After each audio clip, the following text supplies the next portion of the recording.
اس سے یہاں تک نہیں پوچھا جاتا تھا کہ بھائی وہ یہاں کس مقصد سے آیا ہے۔ ایک روایت یہ بھی ہے کہ حضور پاک صلی اللہ علیہ وآلہ وسلم نے بھی اس ٹریڈیشن کو جاری رکھا اور فرمایا کہ مہمان کی تواضع کی جائے کم از کم 3 دن تک۔ سبحان اللہ۔ ناظرین کرام، جیسا کہ آپ جانتے ہیں کہ ریگستان اکیلے رہنے کی جگہ نہیں تھی۔ امن و امان اور خطرات سے بچاؤ کی خاطر قبیلے کے لوگوں میں اتحاد اور تعاون ناگزیر تھا۔ قریبی رشتہ داروں پہ انحصار تھا اور یہ بہت ضروری تھا کہ قحط اور گرمی میں گزر بسر ہو سکے۔ اس لیے خاندان اپنی اپنی روایت کے مطابق اپنا سرمایہ اور وسائل ایک دوسرے کے لیے خوشی دل سے حاضر کر دیتے تھے، اور جو شخص ایسا نہ کرے اسے برا سمجھا جاتا تھا۔ غرض کہ خاندان اور قبیلہ عرب ثقافت کا انتہائی اہم جز تھا اور آج بھی ہے۔ عرب قبیلے ہجرت کے دوران ایک ساتھ سفر کرتے تھے۔ قبیلوں کے سردار کو شیخ کہا جاتا تھا۔ آج ہم ہر عربی کو شیخ کہتے ہیں۔ قبیلے کی شناخت اور اساسے ظہور اسلام سے پہلے انتہائی اہمیت کے حامل تھے۔ کسی بھی قبیلے کے اساسے اس کے لیے انتہائی مددگار اور اثر رسوخ کا ذریعہ تھے۔ ان اساسوں کی حفاظت کے لیے قبیلے ہر وقت جنگ کے لیے تیار رہتے تھے، اور قبیلوں میں جنگیں ظہور اسلام سے پہلے انتہائی معمول کی بات تھی۔ ایون جہاں جانوروں کی چراگاہوں پہ قبضے کی صورت میں بھی اکثر قبیلے آپس میں لڑ پڑتے تھے، اور یہ لڑائیاں سال ہا سال جاری رہتی تھی، اور اس میں بے حد جانی نقصان بھی ہوتا تھا۔ ایک قبائلی اور صحرائی سوسائٹی میں فنی اثرات بہت کم پائے جاتے، اسی لیے مصر اور یونان یعنی ایجپٹ اور گریس کی نسبت عرب میں مجسمے اور تصویریں بہت کم دیکھنے کو ملیں گی، لیکن پھر بھی ان لوگوں کو شوق تھا کہ وہ ریگستان کی قدرتی خوبصورتی سے لطف اندوز ہوں، اور اس طرح ان لوگوں نے سب سے زیادہ توجہ اپنی عربی زبان کی ترقی کو دی، اور اسی لیے آج عربی زبان ان چند زبانوں میں شاید سب سے بہترین زبان ہے جس میں انتہائی دلکش شاعری کی جاتی ہے۔ عربی زبان کے الفاظ اور جملے انتہائی سادہ ہوتے ہیں، اور ایک ہی نظریہ کئی طرح سے بیان کیا جا سکتا ہے۔ اسی لیے شاعری عربوں کی فن ثقافت کی آئینہ دار بن گئی۔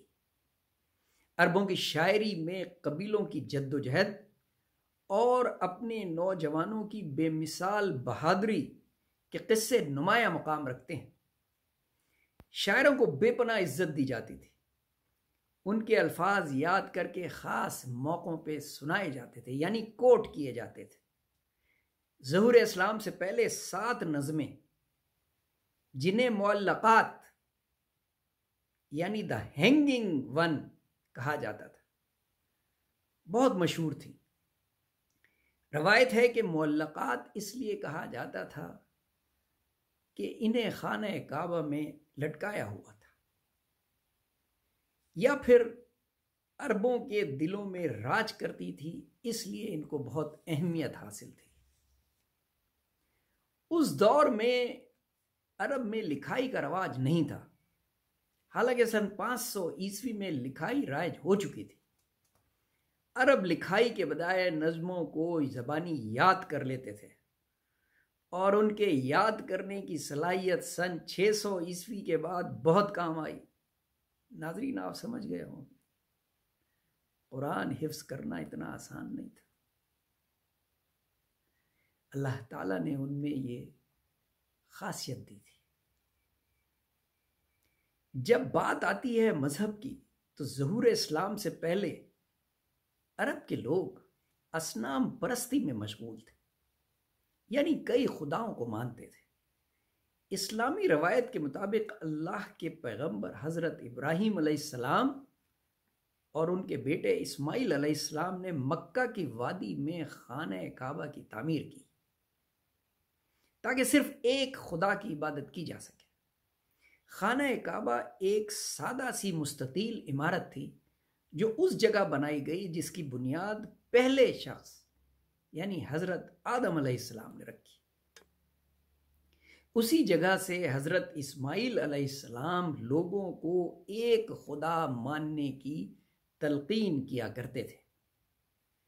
البتہ کئی صدیاں گزرنے کے بعد حضرت اسماعیل کا پیغام مسخ ہو گیا اور لوگوں نے لکڑیوں اور پتھروں کے بت بنا بنا کے ان کی پوجا کرنی شروع کر دی۔ جب حضور پاک صلی اللہ علیہ وآلہ وسلم تشریف لائے اس وقت خانہ کعبہ میں 360 بت تھے۔ حضرت ابراہیم علیہ السلام اور حضرت اسماعیل علیہ السلام کا پیغام پورے عرب میں زائل نہیں ہوا اور بہت سے قبیلے ایک خدا کو مانتے تھے، اور عرب عوام ان دونوں پیغمبروں کے بیان کو بے پناہ اہمیت دیتے تھے۔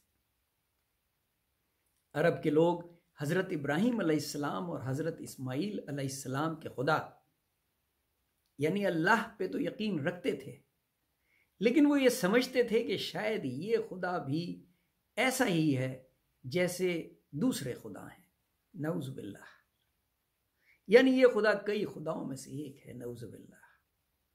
عربوں کا مذہب پہ اعتقاد یکسر تبدیل ہو چکا تھا اور ایک خدا کو نہیں مانتے تھے، بلکہ شمال میں موجود سمیرین عوام کے مذہب سے زیادہ متاثر تھے۔ اسی طرح کچھ عیسائی اور یہودی قبیلے بھی عرب میں رہتے تھے اور وہ پیغمبروں کو مانتے بھی تھے، لیکن ان میں اس سے زیادہ قربت نہ تھی۔ اس طرح ایک خدا کو ماننے والے عربوں نے اپنے آپ کو کئی خداؤں کے ماننے والے عربوں سے الگ تھلگ کر لیا تھا۔ ناظرین کرام، ان حالات میں سن 600 عیسوی کے اوائل میں ایک انقلاب برپا ہوا جس کے اثرات پڑوسی ریاستوں کے ساتھ ساتھ پوری دنیا میں پھیل گئے۔ اس انقلاب نے عرب کے رہنے والوں کی زندگیوں کو یکسر تبدیل کر دیا اور ہمیشہ کے لیے جغرافیہ، موسم، ثقافت اور سیاست نے مل کر ایک ایسا ماحول بنایا کہ جس میں اسلام تیزی سے پھیلا۔ کسی بھی دوسرے مذہب یا سلطنت کے مقابلے میں اسلام عرب کے ریگستانوں سے نکل کے رومیوں اور فارسیوں کی سلطنتوں کو رونتا ہوا سن 700 عیسوی کے اوائل میں اسپین سے لے کر ہندوستان تک پھیل گیا، جو کہ اس وقت کی سب سے بڑی ریاست تھی۔ سن 600 عیسوی کے اوائل میں عربوں کے وہم و گمان میں بھی نہیں ہوگا کہ ان کی طاقت اور تہذیب اس قدر تیزی سے پھیلے گی، لیکن یہ سب صرف اس ایک شخص کی وجہ سے ہوا۔ سبحان اللہ، درود پڑھیے، درود پڑھیے۔ اللہم صلی علی محمد وعلی آل محمد کما صلیت علی ابراہیم وعلی آل ابراہیم انک حمید مجید۔ اللہم بارک علی محمد وعلی آل محمد کما بارکت علی ابراہیم انک حمید مجید۔ یہ درود لازم ہے کیونکہ حضور اقدس کی آمد کا ذکر ہونے جا رہا ہے۔ اس شخص کی وجہ سے ہوا جس کے پیغام نے عربوں کی زندگی کو ہمیشہ کے لیے بدل دیا۔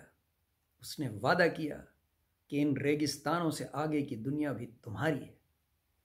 اس شخص کا نام محمد صلی اللہ علیہ وآلہ وسلم۔ سبحان اللہ، سبحان اللہ۔ آج کے لیے بس اتنا ہے۔ دوسری نشست میں انشاءاللہ تعالی حضور اقدس کے زندگی کے اوائل اور نبوت کے دنوں کی بات کریں گے۔ یاد رکھیے کہ تحریر ہے فراس عبد الخطیب کی، میں صرف ترجمہ بیان کر رہا۔ اپنے بچوں کو تلقین کیجیے کہ اسے غور سے سنیں جتنی بھی ویڈیوز بنتی ہیں، کیونکہ یہ ان کے لیے اسلامیات، سوشل اسٹڈیز، پاکستان اسٹڈیز اور ملٹری ہسٹری یا اسلامک ہسٹری، تمام سبجیکٹس میں ان کی بہت مدد کرے گی۔